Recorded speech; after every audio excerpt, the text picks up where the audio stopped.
السلام علیکم ورحمۃ اللہ وبرکاتہ۔ دوستوں، امید کرتا ہوں آپ سب خیریت سے ہوں گے۔ دوستوں، آج ہم اتہاس کے ان پنوں میں چلتے ہیں اور کچھ ایسی شخصیات کے بارے میں بات کرتے ہیں کہ جنہوں نے اپنے دم پر اللہ کی مدد سے دنیا میں ظلم و ستم کو ختم کیا اور تاریخ میں اپنا نام لکھوا گئے۔ تو یہ ایسی شخصیات ہیں کہ جن کے بارے میں جان کر، سمجھ کر، پڑھ کر انسان کا ایمان تازہ ہوتا ہے۔ تو ہم ایسی ہی کچھ شخصیات ہیں جن کے بارے میں ہم جاننے کی کوشش کریں گے، اور اس کے لیے ہم ایک ویڈیو دیکھیں گے کہ ان شخصیات کے بارے میں جو آج تک ہمیں پتہ نہیں تھا ہم جاننے کی کوشش کرتے ہیں۔ آئیے دیکھتے ہیں۔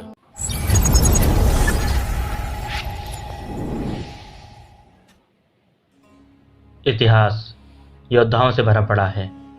اسلام کے اتہاس میں ایک سے ایک مہان یودھا آئے جنہوں نے اپنی طاقت سے، اپنی بہادری سے اپنا نام کمایا اور ایک چھوٹی سی سلطنت سے لے کر ایک بڑی سلطنت تک کو قائم کیا۔ اس ویڈیو میں ہم بات کریں گے اسلام کے اتہاس کے 10 ایسے یودھاؤں کے بارے میں کہ جنہیں زیادہ تر لوگ جانتے بھی ہوں گے اور نہیں بھی۔ وہ یودھا جنہوں نے اپنی طاقت اور اپنی ہمت کے بل پر اپنا نام کمایا اور انہیں اتہاس میں ایک الگ ہی درجہ ملا۔ تو چلیے جانتے ہیں ان 10 مہان یودھاؤں کے بارے میں کہ جن کی لوگ بہادری اور طاقت کی مثالیں دیا کرتے ہیں۔ انٹرسٹنگ ہونے والا ہے۔ اس ویڈیو کی شروعات کرتے ہیں نمبر 10 سے۔ نمبر 10 پہ نام آتا ہے محمد دکن کرر کا، جو کہ سلطان محمد فاتح کے نام سے بھی جانا جاتا ہے۔ وہ اوٹومن امپائر کے 7ویں سلطان تھے۔ سلطان محمد فاتح کو سلطنت عثمانیہ کے سب سے طاقتور اور بہادر سلطان مانا جاتا ہے، کیونکہ سلطان محمد فاتح نے جو کام کیا تھا وہ کام ان سے پہلے کے سلطان بھی نہیں کر سکے، کیونکہ ان سے پہلے کے سلطانوں نے کئی بار کوشش کی بیزنٹائنز کو ہرا کر قسطنطنیہ پر فتح حاصل کرنے کا، قسطنطنیہ جسے آج ہم استنبول کے نام سے جانتے ہیں، لیکن ان سلطانوں کو ہار کا سامنا کرنا پڑا۔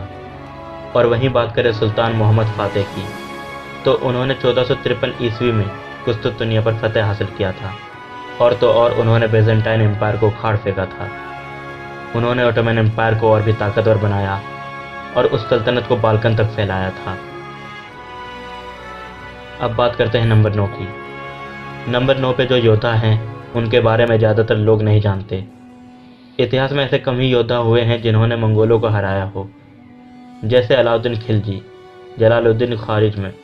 انہی میں سے ایک اور نام آتا ہے رکن الدین بیبرس کا۔ دوستو، رکن الدین بیبرس مسلم دنیا کا ایک مشہور شاسک اور مملوک سلطنت کا چوتھا سلطان تھا ایجپٹ میں۔ سلطان بیبرس کا جنم 19 جولائی 1223 میں ہوا تھا۔ جب یہ چھوٹے سے تھے تب انہیں منگولوں دوبارہ قید کر کے بیچ دیا گیا تھا، ایک غلام کے روپ میں۔ لیکن منگولوں کو یہ بات پتہ نہیں تھی کہ وہ جس چھوٹے سے بچے کو آج بیچ رہے ہیں وہ انہی پر آگے چل کر بھاری پڑے گا۔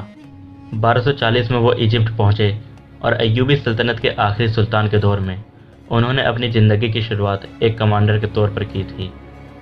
انہوں نے 3 بار کروسیڈرز کو ہرایا تھا اور منگولوں کو عین جالوت کی جنگ میں ہرایا تھا۔ جہاں وہ پہلے ایک غلام تھے، وہ اپنے دم پر آگے چل کر مملوک سلطنت کے سلطان بنے۔ 1 جولائی 1277 کو ان کی موت ہو گئی۔ اب بات کرتے ہیں اس لسٹ کے 8ویں نمبر کی، جسے آپ، ہم اور آدھے سے زیادہ دنیا جانتی ہے۔ وہ یودھا ہے ارطغرل غازی۔ 1188 میں جنمے ارطغرل غازی نے اپنے چھوٹے سے قبیلے کو منگولوں اور صلیبیوں کے قہر سے بچایا تھا۔ ارطغرل غازی جس دور میں جنمے تھے وہ دور مسلمانوں کا کافی برا دور تھا، لیکن ارطغرل غازی نے اپنی طاقت اور اپنی بہادری کے دم پر عثمانی سلطنت کی نیو رکھی تھی، جس کی استھاپنا ان کے بیٹے عثمان غازی نے کیا تھا۔ سلطنت عثمانیہ نے 600 سالوں تک راج کیا تھا۔ اسلام کے لیے لڑائی لڑنے والے ارطغرل غازی نے بہت سے علاقوں پر فتح حاصل کیا تھا۔ 1280 میں وہ اس دنیا سے رخصت ہو گئے۔ 7ویں نمبر پہ جن کا نام آتا ہے وہ ہے امیر تیمور کا۔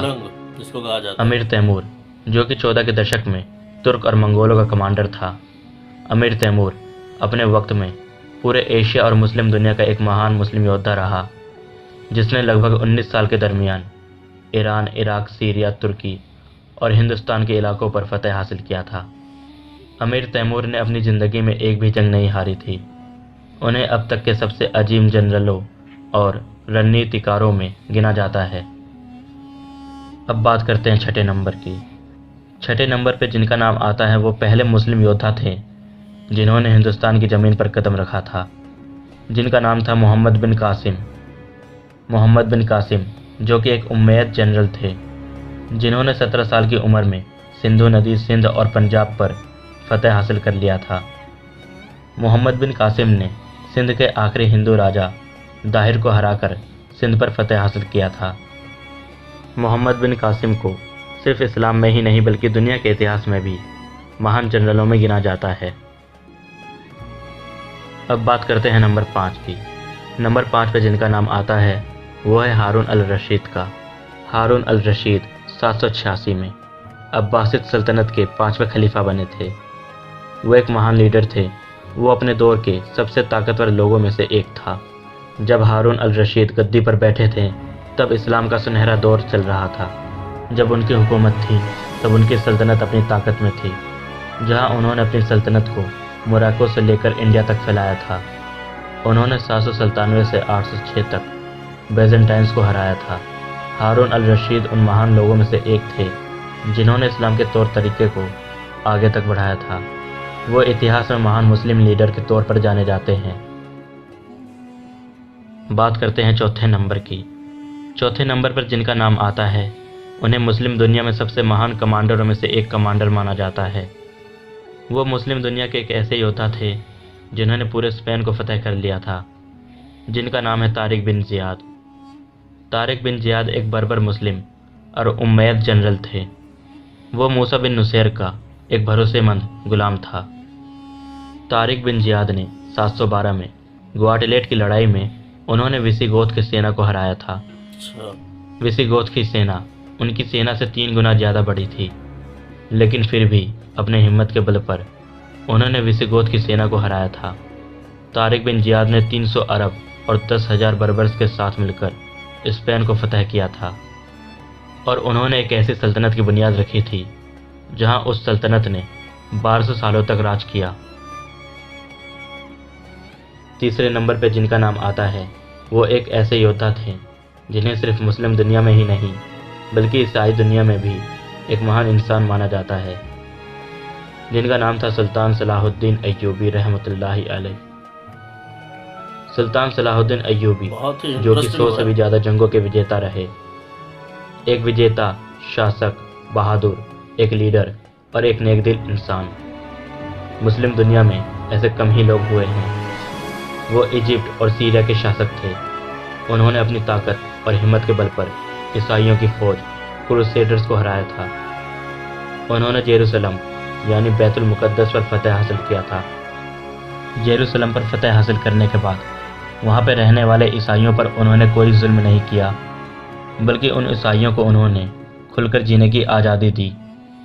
جنگ میں ملے سونے چاندی کا استعمال وہ اسکول، مسجد، اسپتال بنوانے میں خرچ کر دیا کرتے تھے۔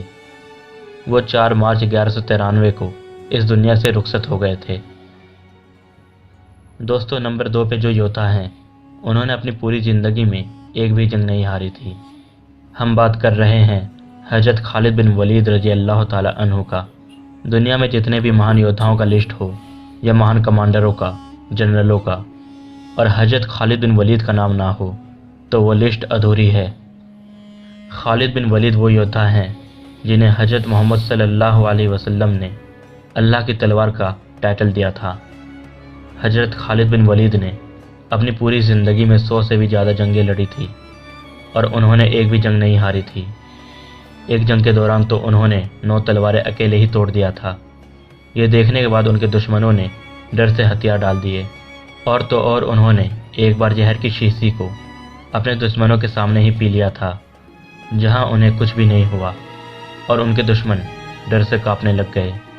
یہاں تک کہ حضرت خالد بن ولید رضی اللہ تعالی عنہ جنگ میں شہید ہو کر نہیں مرے، بلکہ وہ عام لوگوں کی طرح ہی بستر پر مرے تھے۔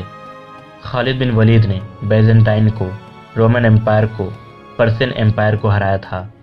وہ صرف اسلام کے اتہاس میں ہی نہیں بلکہ دنیا کے اتہاس میں اب تک کے سب سے مہان ملٹری کمانڈروں میں سے ایک کمانڈر ہیں۔ اب آتے ہیں نمبر 1 پر۔ نمبر 1 پر جو یودھا ہیں دنیا ان کی بہادری کی مثالیں دیتے ہیں۔ اسلام کے چوتھے خلیفہ اور حضرت محمد صلی اللہ علیہ وسلم کے چچیرے بھائی اور ان کے داماد حضرت علی رضی اللہ تعالی عنہ، حضرت علی رضی اللہ تعالیٰ عنہ اسلام کے لیے جنگوں میں پروفٹ محمد صلی اللہ علیہ وسلم کے ساتھ کندھے سے کندھا ملا کر لڑے۔ حضرت علی کی بہادری اور طاقت کا اندازہ اسی بات سے لگایا جا سکتا ہے کہ انہوں نے جنگ خیبر میں یہودی لشکر کے مکھیا مرحب کو ہرایا تھا۔ مرحب جو کہ ایک پہلوان تھا جس کی طاقت سے اچھا خوف کھاتا تھا، لیکن حضرت علی نے اس پہلوان کو شکست دیا اور تو اور انہوں نے خیبر کے قلعے کے دروازے کو ڈھال بنا کر دشمنوں کو ہرایا تھا۔ اس دروازے کو کھولنے کے لیے 20 سے 40 لوگوں کی ضرورت پڑتی تھی، لیکن شیر خدا رضی اللہ تعالیٰ عنہ نے اس دروازے کو اکیلے ہی اکھاڑ پھینکا تھا۔ جنگ خیبر کے بعد ان کی بہادری اور طاقت کو دیکھتے ہوئے حضرت محمد صلی اللہ علیہ وسلم نے حضرت علی کو شیر خدا کا ٹائٹل دیا تھا۔ حضرت علی صرف طاقتور اور بہادر ہی نہیں بلکہ ایک دیالو بھی تھے۔ جہاں وہ جنگ میں ہارے ہوئے لوگوں کو معاف کر دیا کرتے تھے، اپنی سینا کو کرورتا اور گناہ کرنے سے روکتے تھے۔ جہاں انہوں نے صاف صاف یہ کہہ دیا تھا اپنے سپاہیوں سے کہ جنگ میں وہ بچوں اور عورتوں پر اچھا سلوک کریں۔ حضرت علی رضی اللہ تعالیٰ عنہ کے لیے جو شبد جنت سے بولی گئی تھی، ان کی بہادری کو دیکھتے ہوئے نہ حضرت علی جیسا کوئی بہادر اور نہ ہی ذوالفقار جیسی کوئی تیز تلوار، بے شک حضرت علی جیسا بہادر کوئی نہیں ہے اس جہاں میں۔ تو دوستو، یہ تھے وہ 10 مہان مسلم یودھا جن کے بارے میں ہم نے اس ویڈیو میں آپ کو بتایا۔ اور آپ کے حساب سے ایسے کون کون سے مسلم یودھا ہیں جنہیں ہم اس ویڈیو میں شامل نہیں کر سکیں؟ تو آپ ہمیں کمنٹ کر کے ضرور بتائیں تاکہ ہم انہیں اپنے اگلی ویڈیو میں شامل ضرور کر سکیں۔ اور اگر آپ کو ان بہادر اور طاقتور مسلم یودھا کے بارے میں جان کر اچھا لگا ہو تو آپ ان کے لیے اس ویڈیو کو لائک ضرور کریں، اور اسی طرح کی ویڈیوز کو دیکھنے کے لیے آپ ہمارے چینل کو سبسکرائب ضرور کریں۔ تو ملتے ہیں آپ سے اگلی ویڈیو میں۔